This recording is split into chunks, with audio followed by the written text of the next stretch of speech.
In 1991, a small development studio called Silicon and Synapse created a game called RPM Racing. This would be the first original game created by a company that was founded just months earlier. This game features state-of-the-art isometric graphics and real 3D effects despite being a 2D game. I mean, look at this. It looks like the car's really flying through the air. It's amazing. And this wasn't just a simple racing game, it had progression systems. Every race you won would win you money so that you could upgrade your engine or your tires or other car parts. I don't really know anything about cars.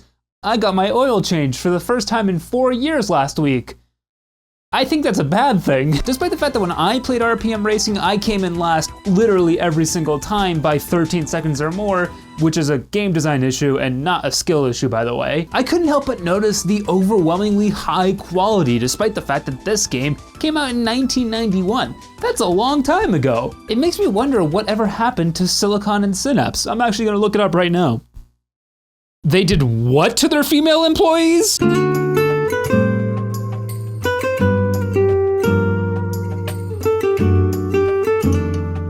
Yeah, this wasn't as fun as I thought it was gonna be. Everyone knows that Blizzard used to be a company that could do no wrong. If you saw that Blizzard splash screen at the start of a game, you knew you were in for probably one of the best games of the year. And yet these days, when we see that Blizzard splash screen, we throw up. We throw up and we die. It's easy to say Blizzard is bad now. People have been doing that for the past decade, and honestly, they're not wrong. But it's a different thing altogether to go through the entire history of Blizzard playing every single game to truly experience that embattening. And so bravely, I did just that. Over the past few months, I've played every single Blizzard game, and it was exhausting. I do want to lay out some ground rules. There were already a lot of games for me to play for this, so I did not include any expansions with only a few exceptions. I didn't include any ports of other games, which Blizzard did a lot of early. I only wanted to do original Blizzard titles, and I also didn't do any of the remasters, which are probably warranting a whole video on their own. I played all these games as they were when they came out. And if you're wondering how I managed to do that, considering a lot of them aren't available in their original formats anymore, let's just say I have the physical copies of those games. Let's all agree I have the physical copies of those games. What on earth is that? Looks to me like a privacy demon. Privacy demon? Yeah, they come from other dimensions to steal your data and personal information. It's pretty scary, actually. Why is it in my living room? Well, I was just trying to order food, but I guess I accidentally completed some sort of like ancient ritual, so this is on me.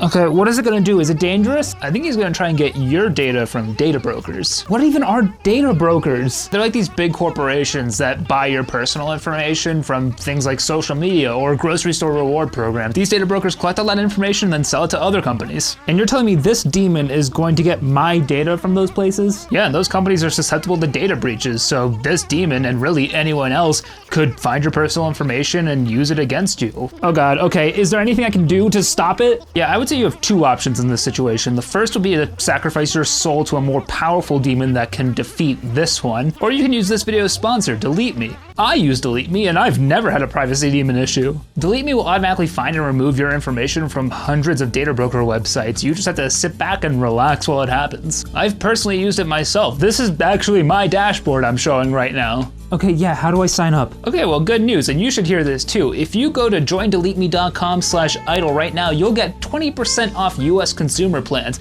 So it's even cheaper than it normally is to protect yourself. Again, just use code IDLE for 20% off and then you won't have a privacy demon. Like I said, we have a lot of games to go through here, so I broke down the games into eras. Because if I broke down every single game in detail, we'd be here for a long time. But I'll probably end up giving all of my in-depth thoughts on each of these games on my Patreon, so link in the description, as low as $1 a month. Don't ask, it'll make sense later. The Boob era features the early days of Blizzard, or Silicon and Synapse as they were called then. This is when the majority of the games the company made were ports of other studios' games to platforms like the Genesis or the SNES. In between those ports though, they did find time to make their own games. I already talked about RPM Racing, but The Lost Vikings from 1992 is the game that in a lot of ways put Silicon and Synapse on the map. It's had a lasting legacy despite it really not being what people think of when they think Blizzard. I mean, IGN has it listed as the 30th best SNES game of all time. That puts it above both SimCity and NBA Jam, but that doesn't make any sense because in NBA Jam, you get to play as Bill Clinton and Al Gore. I haven't played a game that lets me play as a former or sitting president in years, so I don't believe that Lost Vikings can really be better than that. And it turns out, it's not. I didn't really like it. The Lost Vikings is a puzzle side-scroller where you have to switch between these 3 Vikings who all have different abilities to solve puzzles and get them back home, all the while having this little freak staring at you, and you don't even get to kill him. I just really don't like the way he's looking at me. I don't know what it is. I just found the whole switching between the Vikings tedious, and the level design was just bad sometimes. Like, in what world is this not a wall? I thought for the whole time that was a wall, and it took me 15 minutes to find out it was just set decoration. Realistically, the game's probably just not for me. Or everyone's wrong, and I'm right, and it's actually a very bad game. Incidentally, the next 2 games that Silicon and Synapse released, Death and Return of Superman and Rock and Roll Racing, are both also Luckily, neither of these ended up on any best SNES games of all time list, but to be fair, Rock and Roll Racing did end up on a now deleted Reddit users must-have SNES games list, and they included NBA Jam ahead of Rock and Roll Racing, so this list is infinitely better than the IGN one. You might notice that Rock and Roll Racing looks a whole lot like RPM Racing, and that's because it was supposed to be RPM Racing 2, but at the last second, Silicon and Synapse got the rights to some rock and roll music and decided, that's the personality of the game now. That's what the whole game's about. Rock and Roll Racing is actually an upgrade over RPM Racing. The hero system is super cool and the racing just feels better, especially with a focus on combat, but the whole time, I just was thinking about Twisted Metal. What? No, not the Twisted Metal show. No one has ever talked about the Twisted Metal show. What are you talking about? And Death and Return of Superman was just weird. It's your classic side-scrolling beat-em-up game. There's not much to it, so for this, I decided to defer to a much more qualified reviewer's opinion. Justin from DCInTheEighties.com did a really great, thorough review of the game and its development and its story and all of that, so I would highly recommend reading this if you want more in-depth thoughts on the game. But all you need to know is that he didn't like it either, so thanks for watching. And last but certainly least in the Boob era, we have Blackthorn, a game I hate. Blackthorn came out in 1994 as a combat platformer that had bad platforming and also bad combat. Who wouldn't want that? The controls in this game are terrible. Like, you can only jump horizontally, and to jump up a ledge, you have to holster your weapon and walk into the wall, and then your guy will jump up himself. And the combat is just you and the bad guy snuggling up against the backdrop, which makes you immune to bullets until one of you gets bored enough to try and shoot the other. But hey, look at those graphics. Wow, 3D. Everything about this game makes it difficult to play, and that's not the sign of a good game. Honestly, Blackthorn might not be the worst game I played this video objectively, but I assure you, it is my least favorite, and that's saying something. Hold on, wait a second. I just noticed that Blackthorn loads up with a Blizzard Entertainment splash screen, but I thought they were called Silicon and Synapse back then.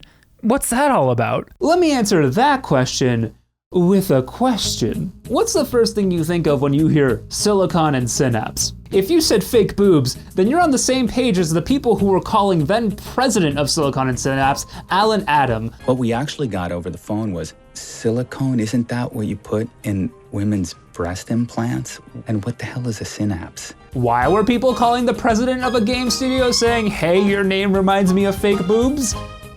I don't know, but the people had had enough. So Silicon and Synapse changed their name to what we all know and love it as today, Chaos Studios.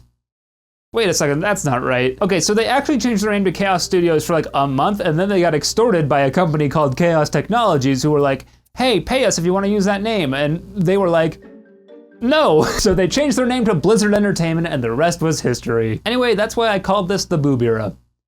It was just a weird joke. The entire era of early games from Blizzard showed a lot of what the company was capable of. With Lost Vikings, they showed they could make a game with interesting mechanics lots of people would enjoy.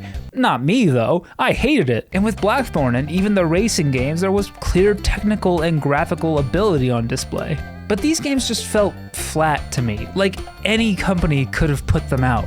And that's because any company could have. These games weren't the kinds of games that the devs at Blizzard wanted to be working on. They were just using the money from the publishers as a way to fund the games they wanted to make. And in late 1994, they were able to do just that.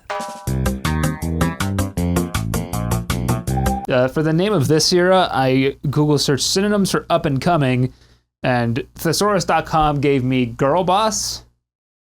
So that's why that's there. In 1994, Blizzard would release their first RTS and first self-published game, Warcraft, Orcs, and Humans. This was the moment Blizzard started becoming what we know it as today. Well, actually, no, okay. It started becoming what we knew it as like 15 years ago, not how we know it today.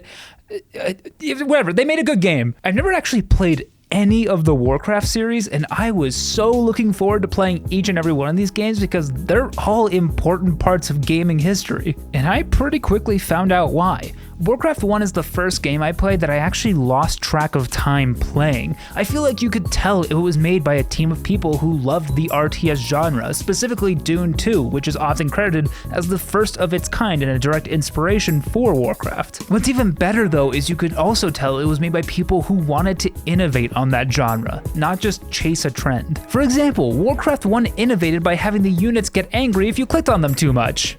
What? Stop poking me! What? Stop poking me! What? Warcraft 1 was also one of the first RTS games to allow box selecting units, and Patrick Wyatt, who was a senior developer at Blizzard at the time, wrote in his blog that you could control as many as 100 units at a time in the early builds of the game. That's incredible technical innovation compared to what was out there at the time, and I can't wait to try that out.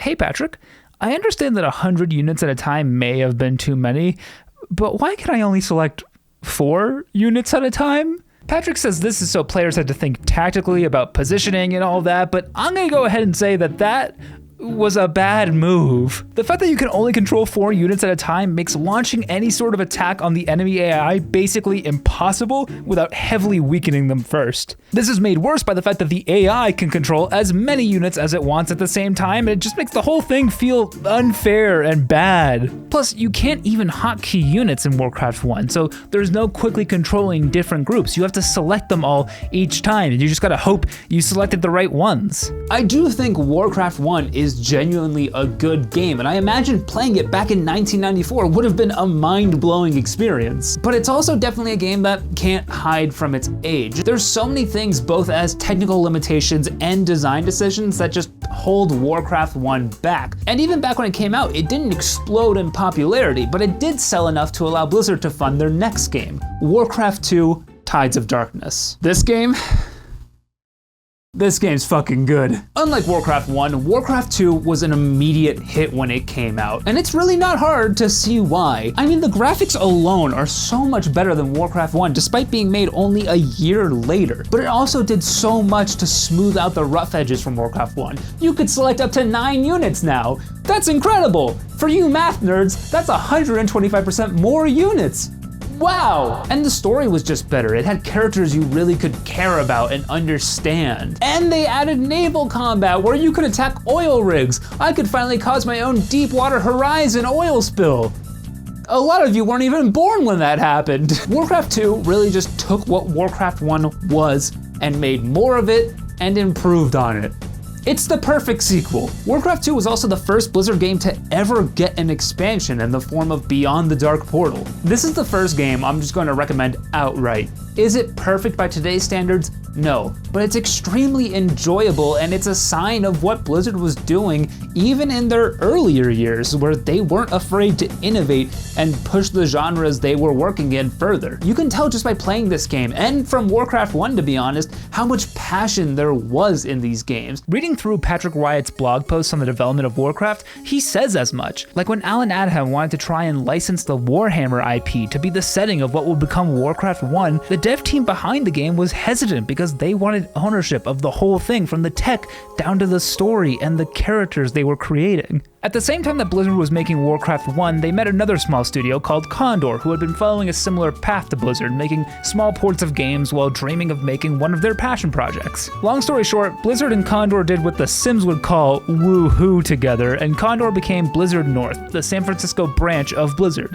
Oh wait, hold on, did woohoo mean sex? Blizzard North released Diablo in January 1997, and this game fucking rules, dude.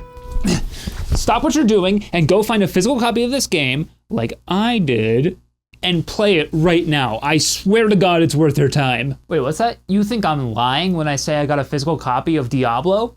Well, I wasn't lying. This is my physical Diablo CD. Who's lying now, idiot? Just don't ask to see the physical copies of any of the other games. Diablo is both incredibly simple and incredibly deep. You're launched right into the game with no character creation, tutorials, or lore. You name your character something normal, and you're off to the races. The entire game is centered around the town of Tristram and the Labyrinth, which is 16 levels of pure, unadulterated, spooky stuff. Each layer deeper you go into the labyrinth, the tougher the monsters get, the more alien and hellish the environment becomes, and the more powerful the loot you find is. The entire labyrinth is randomly generated, but the quests are randomly selected from a pool of possible quests too, which means no two playthroughs are going to have the exact same experience. Diablo has a simple loop: kill things and get loot, and it does it so well. I beat this game in a day because it's really not that long, but you can keep playing it because it gets harder each time you beat it, and it's just so addicting because they knew what they wanted to do and they made sure they did it really well. It's not without its faults though. There's issues like if a creature is walking diagonally, you'll just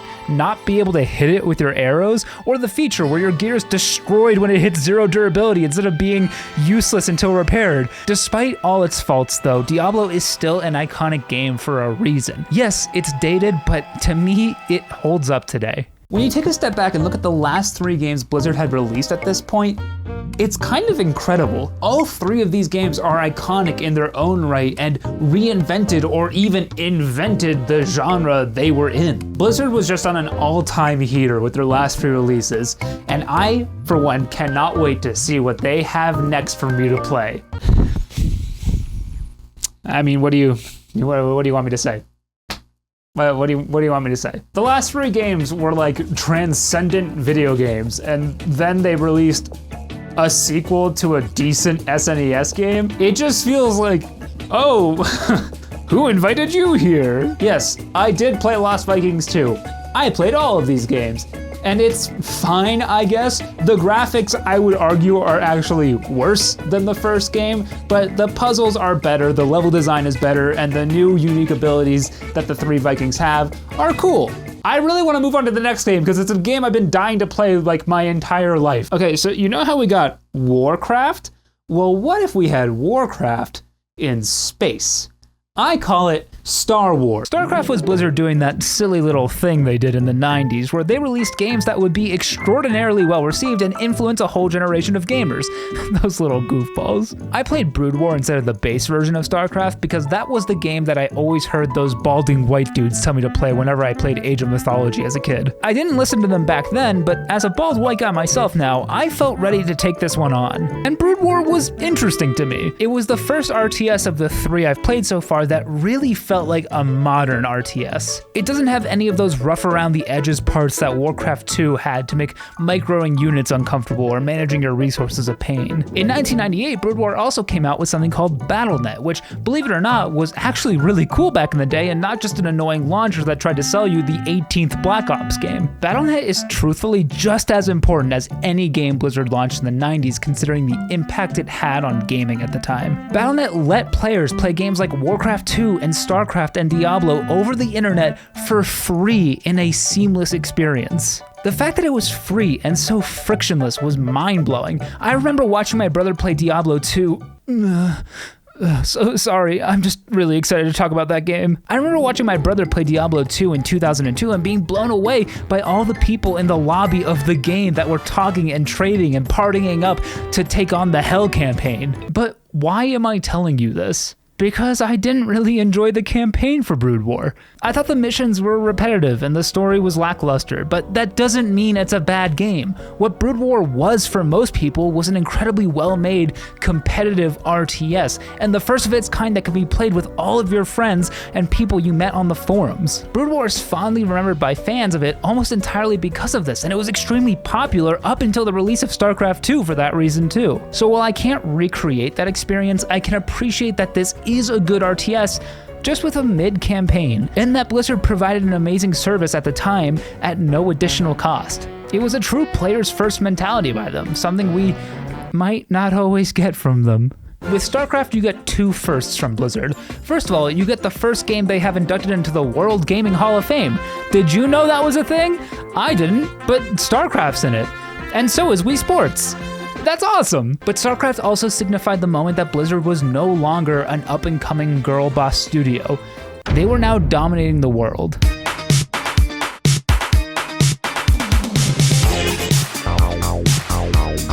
At this point, Blizzard had reached the status very few studios have ever managed to reach. They were the kind of developer that you went and bought a game you would normally have no interest in just because their name was attached to it. That was the power they had. And they rewarded their fans at this point by delivering what I think are two of the best games ever made: Diablo II and Warcraft 3. Both of these games deserve their own videos, and there's plenty out there on YouTube, but I'll do my best to explain, revisiting them today, what makes them so good and so special. Diablo 2 was one of my favorite games growing up, and revisiting it today, even though I haven't played it in like 20 years, was amazing.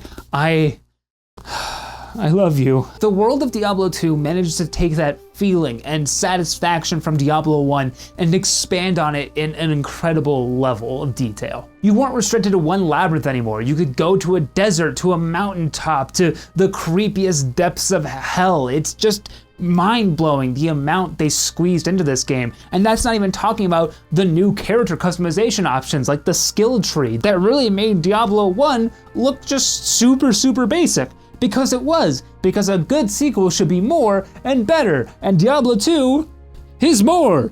And it's better. There's so many different builds you can play with, and they're all so satisfying in their own ways, and they provide unique challenges. And eventually, once you get to hell difficulty and you're like, oh my god, is my build not good enough? Am I gonna have to respec, but I'm out of respec, so what do I do? So then you trade with other players.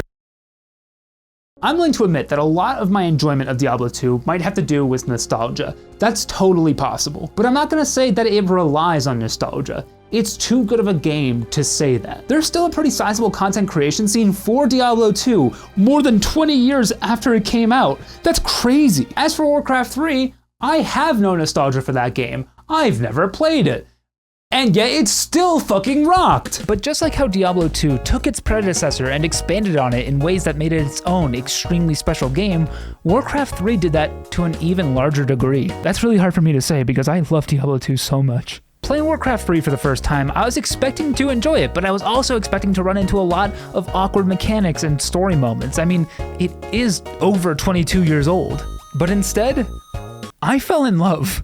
What Warcraft 3 did with its mechanics, specifically the hero system where you basically got to play an RPG inside of an RTS, is amazing, and I love it. And look at these graphics. I can't explain it, but I love them. Even these really weird portraits, like, yikes, why does this guy look like he's talking like but I still think it's weirdly beautiful. And yet the story this game and its expansion, The Frozen Throne, tells is even better. Maybe this is just because I've played and know a lot about the WoW lore, specifically up to the Wrath of the Lich King expansion, but I loved seeing and playing through all of these hugely important story moments for the first time. But what really blew me away about the story was how it's communicated to you, not just through dialogue and character interaction, but through the missions themselves. Giant Grind Games has a great, brief retrospective on Warcraft 3's campaign, and he describes the Calling of Stratholme mission, a defining moment of one of the best video game characters ever made, as well as anyone. The only thing to do is burn the houses, kill the civilians, and repeat. It's tedious monotony. It's an act that is so unchallenging that it incentivizes turning the slaughter of an entire city into a process of mindless efficiency. Stratholme works not because the mission is fun, but because it was designed with pure utilitarian efficiency. There's so much care put into this game, and it really comes through when you play it. Diablo 2 and Warcraft 3 represent the best of what Blizzard had to offer at this point, and these games help push them to the top of the gaming industry. I mean, Diablo 2 became the fastest selling PC game of all time, until 2 years later, when Warcraft 3 became the fastest selling PC game of all time. Both of these games were also being hugely propped up by their multiplayer communities, especially Warcraft 3. Warcraft 3 shipped with a map editor and had a huge custom game scene that, through Battle.net, became extremely popular. People were basically creating entirely new games inside of Warcraft 3. I wonder if anything came from that. Blizzard was at the forefront of the multiplayer scene in gaming, and they were about to take that to the next level. Remember how I said that Warcraft 1 was an example of Blizzard taking a genre that was already existing, but improving it and innovating on it in ways that no other company had to that point?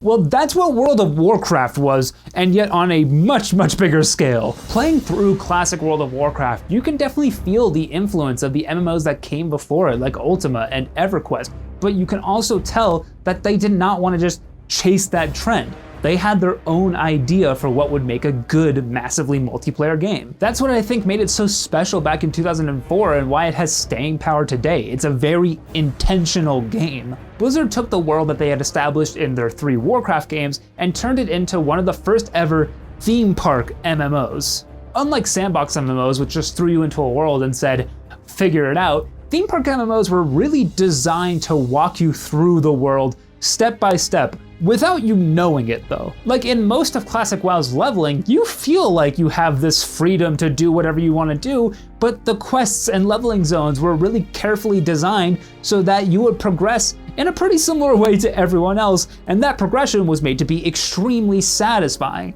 I'm not saying this is a bad thing, I actually think it's a good thing. And so did everyone else.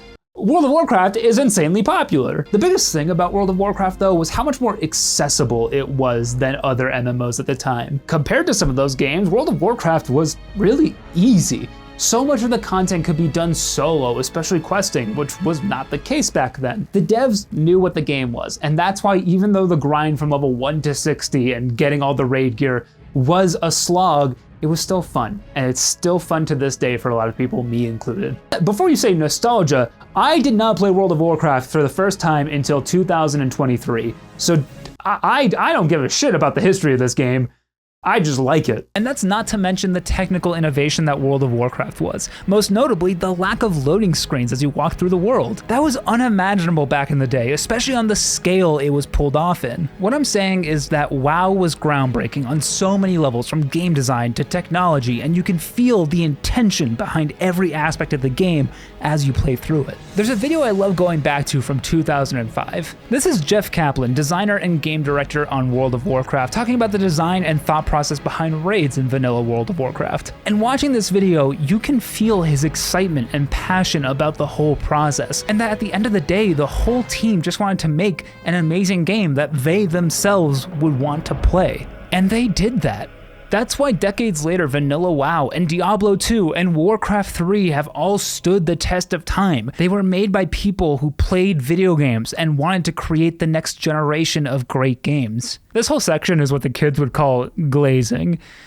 I'm turning 30 soon. Following World of Warcraft, Blizzard's pace of releasing new standalone games would slow down really dramatically. Their focus shifted to patching and releasing expansions for their new cash cow, and if I'm being honest, I think this is where things start to take a turn for Blizzard. Don't get me wrong, they did still put out great stuff for a while. Burning Crusade and Wrath of the Lich King were really great expansions in their own right, and Starcraft II, which I'll talk about in a second, was an amazing sequel. Oh, I almost forgot to write the script for Starcraft II, whoops. Starcraft II came out in 2010, 6 years after World of Warcraft was released, and I could not wait to revisit this game because I played it when it released, and me and my friends had so much fun on it, even though I was complete dog shit at it. The campaign for Starcraft II is just amazing in my opinion. It's full of interesting missions and great characters. The meta progression systems they added so you can improve your units between missions or upgrade mercs was a great way to make each mission feel valuable outside of its self-contained story. And the details added all around the game and its cutscenes were just beautiful. Like this arcade machine that I randomly clicked on the ship in the Wings of Liberty campaign, and I found out there's a game on it called Lost Viking. That's a reference to the Lost Vikings, but also a Viking is a unit in StarCraft. It's adorable. This whole campaign was so fun to go back to, and it's just... And by the way, the multiplayer scene is still alive, albeit just a bit small in StarCraft II. I decided to try out some multiplayer games, dusting off my old Zergling Rush strategies from in the day, and let's just say, I still got it. Ignore that part where it says AI very easy. That was just the guy's username. What? You don't believe me? Okay, well here's me playing against an actual real person, and Yeah, I got my ass kicked. I'm really bad at StarCraft, guys. StarCraft II is the last entry into the StarCraft series, likely ever, and has fallen by the wayside as far as support from Blizzard goes. StarCraft II's development started back in 2003, before World of Warcraft was released, and I don't think it got to feel the full effect that WoW had on the company. In 2017, the game went free to play, and the Twitter account just started tweeting some weird stuff. Like, the Twitter admin would just brag about things like how StarCraft II has no pay-to-win mechanics, or you don't need to invest any time to unlock the Wings of Liberty campaign for free, or how you can play co-op for free right out the gate. I think pretty much what they were doing was shitting on Battle Pass mechanics.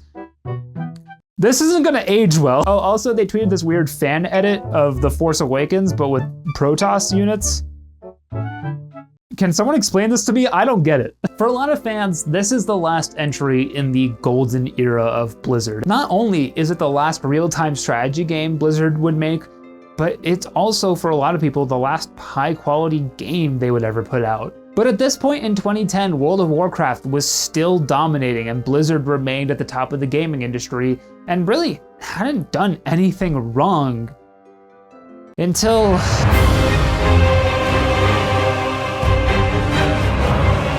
In 2012, Diablo III came out.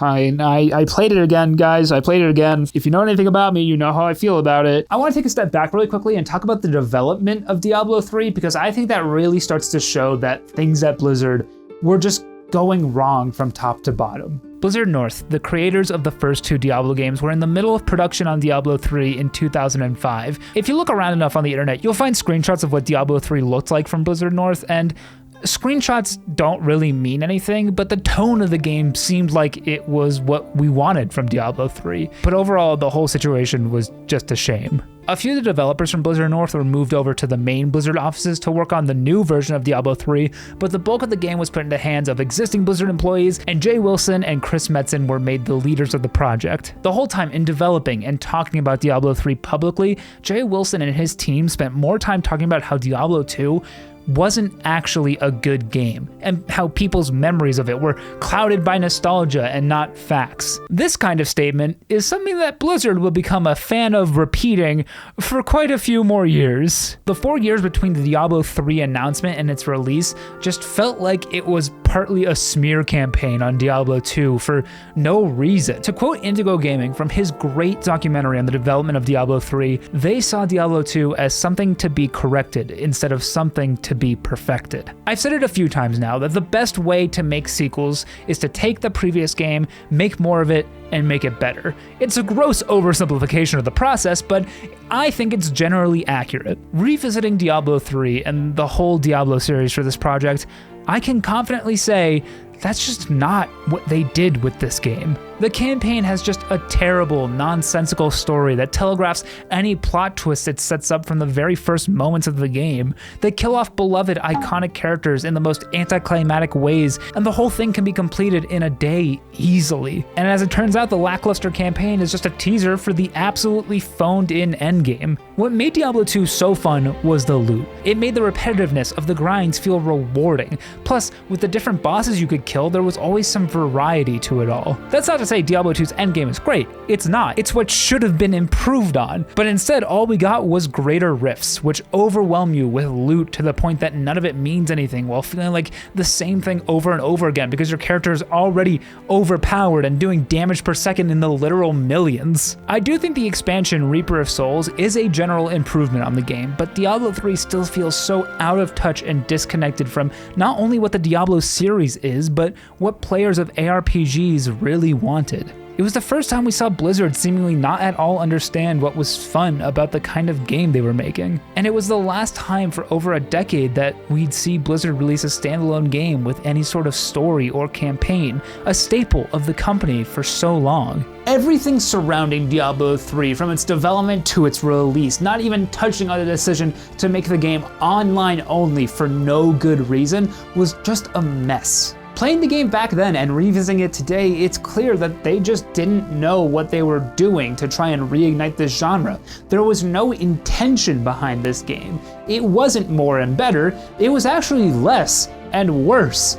I don't know how you pull that off. And yet somehow Diablo 3 is just the start of a string of really underwhelming or straight up bad games that I had to play. I'm just gonna speedrun the next 2 games because while I wouldn't say they're horrible, they also just don't have a lot to offer. In 2014, Blizzard released Hearthstone, a free-to-play online card game. I played Hearthstone a little bit back in the day, and playing it for this project, I found the game to be fine, I guess. My opinion on Hearthstone will always be incomplete. I'm not a big card game player, and I think you need a fair amount of knowledge on the genre to make a real judgment about it. But what I can recognize is the voices of people who do love this game, who have seen it year after year fall into disrepair as RNG becomes the driving factor deciding games instead of deck build and skill. In 2018, Ben Brode, the game director for Hearthstone, left Blizzard. While he was credited as being a big part of what made the game successful in its earliest years, he was also a massive part of the community itself. Losing one person doesn't ruin a game or a company, because games aren't made by one person. In fact, it even seems like a lot of people are happy with the direction the game has taken since Ben Brode left. But Brode's departure was symptomatic of what was happening at Blizzard. The people who truly cared about the games they were making were leaving, and not all of them were public-facing. But there was one major public departure that, to me, really put into frame the direction Blizzard was going. But first I have to talk about Heroes of the Storm, because I had to play it, so you have to hear about it. Heroes of the Storm came out in 2015 as Blizzard's answer to the MOBA genre, which they had actually helped create via Warcraft 3. And when they realized that League of Legends and Dota 2 were 2 of the biggest games in the world, they were like, hey, wait a minute, no, stop that. And then Heroes of the Storm came out and everyone was like, oh, okay. And then they kept playing League of Legends. Heroes of the Storm is definitely not a good game, but then again, what MOBA is? Yeah, I don't play any MOBAs, so I don't know. Can someone tell me? Looking around at the rest of the genre, it's clear that Heroes of the Storm did do some things different, but ultimately, to me, it was just kind of cool to play as characters from other Blizzard games in a different context, and then it lost its novelty, and I was no longer interested in playing. There's just not enough unique or exciting stuff happening in this game. That could be because I just don't like MOBAs, but I think it's actually just the prevailing sentiment around it. Honestly, the most exciting thing that happened to me while I was playing Heroes of the Storm is I found out about the most important political event of the last 2 decades, when there's an attempted assassination of a former president.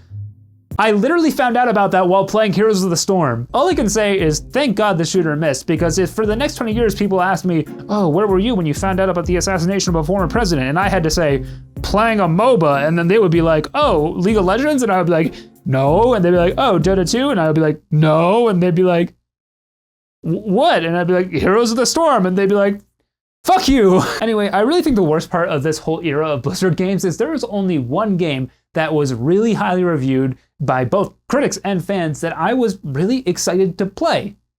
And then I found out I couldn't play it. Overwatch came out in 2016 and is a competitive team shooter game. If any of you have seen my brief cameo on Nade King's channel, you'll know that I am both a bad shooter and a loser. So I was not anticipating doing very well at this game. So imagine how relieved I was when I found out it doesn't exist anymore. Seriously, there's no way to play this game, which I found weird because when I looked back at the reviews from critics and players, it was extremely well reviewed. Shooter games are never well reviewed. So then I looked into it. And then I got sad. Overwatch was headed up by Jeff Kaplan, who I talked about earlier as the game director of World of Warcraft. When the game came out, it was praised for its innovative take on the genre that games like Team Fortress 2 had started years earlier. So in 2019, Blizzard set forth to make the next Overwatch game, and they made sure Jeff Kaplan was leading that project as well. Overwatch 2 was promised to be bigger, better, and most importantly, backwards compatible with the original Overwatch. That means players who wanted to stick on the OG game wouldn't have to buy the new one. If it sounds surprising that Blizzard would be okay losing out on additional sales, that's because Jeff Kaplan had to fight hard for it to be that way. Here's what Jeff Kaplan had to say in a Kotaku interview from 2019. The way that I try to convince people, I try to tell them that if we do what's right by the players, they will be happy. We'll have a better game and we will end up in a better place in the long run. Rather than having this short-sighted thinking that's usually driven by anxiety of the only way to get players to play Overwatch 2 is to cut off all the Overwatch 1 players and starve them out and force them to come over. But as you know, I cannot play Overwatch 1. Jeff Kaplan's aggressive players first stance wasn't allowed to be implemented. He left the company in 2021, and 2 years later, Overwatch 2 came out and the Overwatch 1 servers were shut down. Yeah, I did play Overwatch 2, but a lot like Hearthstone, I'm not qualified to give an opinion on the game itself. I think you need more time invested in the game to truly understand it, and I think you need more understanding of the genre. So I would recommend reading or watching other reviews, like Unknown Sir's video on the game itself. He has great takes on it. Or Jessica Cogswell review on GameSpot, where she says Overwatch 2 takes the franchise from a genre-defining shooter to a trend-chasing one. Oh, one last thing about Overwatch 2. They added a battle pass system to the game. Eat your heart out, Starcraft Twitter admin. Like I said with Ben Brode, Jeff Kaplan leaving on its own doesn't mean the company is falling apart or all future games are going to suck. But when you start to see the pattern develop of people who are publicly fighting for the players leaving the company, and at the same time, low quality games are getting released and public scandals are happening, then there's just too much evidence that the company itself is rotten. By Overwatch 2's release, it had been over 11 years since the last Blizzard game with any sort of single player narrative, or really any narrative at all, excluding World of Warcraft expansions. Both in quality and the types of games that Blizzard was putting out, it just wasn't the same company. We've all heard this story before in some form or another, the downfall of Blizzard. But for the last few months playing through all of these games, some for the very first time, it was incredible to me just how good those older games were and how much they hold up even today, and the amount of influence I can see in modern games that came from Blizzard's early projects. So it makes it that much more depressing when I have to play these modern games and just see the absurd decline in quality, and also the decline in how they treated not only their player base, but their employees. Blizzard became a bad game developer, and it became a horrible place to work, which is quite the fall from grace for a company that I know millions of people used to dream of being able to work at.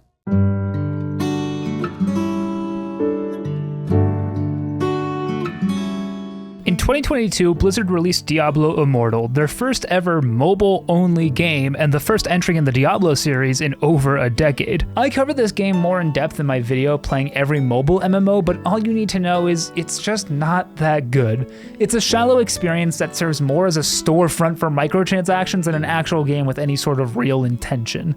Diablo Immortal depresses me for one main reason though. It took the Diablo formula and exploited it. Since Diablo is a series all about grinds, RNG, and character investment while trying to eke out every last bit of power from your build, it's unfortunately very easy to exploit. Pay-to-win mechanics can deliver huge dopamine hits in the ARPG genre, and for that reason, they're extremely easy to implement and abuse. Diablo Immortal was shameless in doing just that. Not even Diablo III, a game I hate for its own reasons, locked anything other than DLCs behind additional payments. That's how far we've fallen. And then there's Diablo IV from 2023, a game I thought could be a return to form for Blizzard, because I am coping. Diablo IV was Blizzard's first narrative game in over a decade, and finally not some lazy mobile exclusive title. And while I do think that Diablo IV is far from awful, it just proves to me that we aren't getting anything pure from Blizzard ever again. The campaign of this game is solid, and I actually think it might even be good. And while I think the endgame is still lacking, the dev team has done a great job in the last 2 seasons of hearing and implementing player feedback to vastly improve the experience. I've put dozens and dozens of hours into this game, trying out all of the classes, wanting desperately to like it, but I just can't see it as anything else than mediocre. And the only thing worse than a mediocre game is a mediocre game with a battle pass. Okay, to Diablo 4's credit, it's not the most predatory battle pass in the world. The free battle pass will get you all of the Smoldering Ashes, which are the only actual progression mechanic in the battle pass, but there's the problem that there's also an accelerated battle pass that lets you skip tiers to get those ashes faster. My real issue with the battle pass is simple. The game costs $70.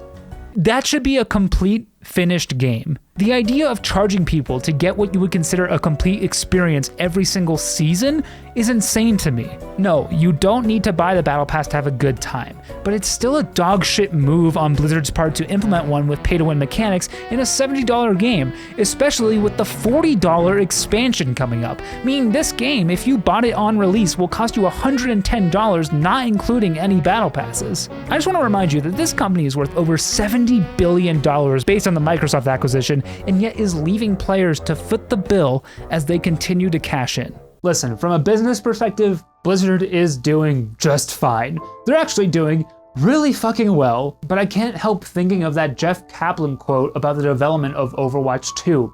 If you do right by the players, then you'll be in a better place. Blizzard no longer has any diehard fans or people who are just gonna go out and buy their game because their name is on it. They've scorned fans of all their most beloved IPs like Diablo and Overwatch and even to an extent World of Warcraft. Their business practices have paid off. They are the most valuable game developer in the world, but all they've done is make worse games and make the game industry a worse place. Diablo IV is the best thing, hands down, Blizzard has put out in the last 7 years, if I'm going to take Overwatch 1's fans' word for how good that game was. I'll never know. They took it offline. But Diablo IV being the best thing is just not saying much, because it's an aggressively mediocre game. Unfortunately, aggressively mediocre might just be the best thing Blizzard can do.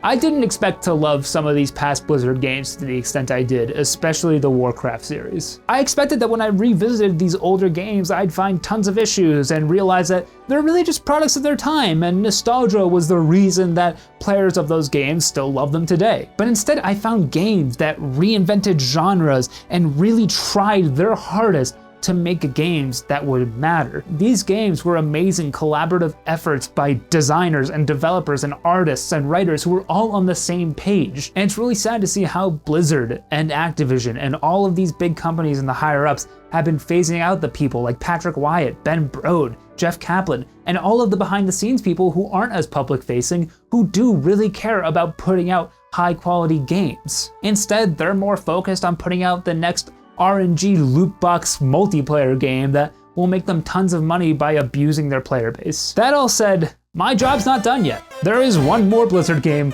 I haven't played yet, and it's pretty iconic because it's actually the first standalone Warcraft game since World of Warcraft came out. So let's go play the mobile-only Warcraft Rumble.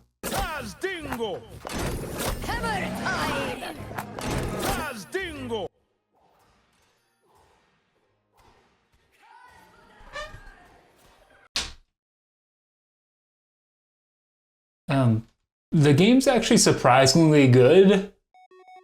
I'm gonna poop for real now.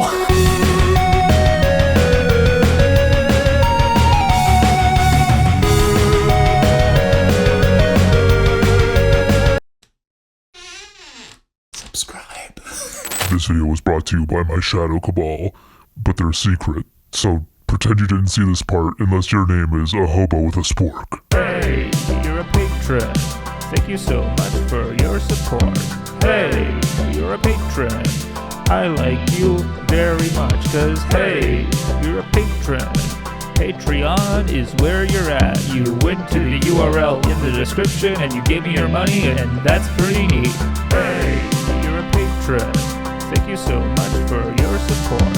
Hey, you're a patron. I like you very much, cause hey, you're a patron. Patreon is where you're at. You went to the URL in the description and you gave me your money, and that's pretty neat.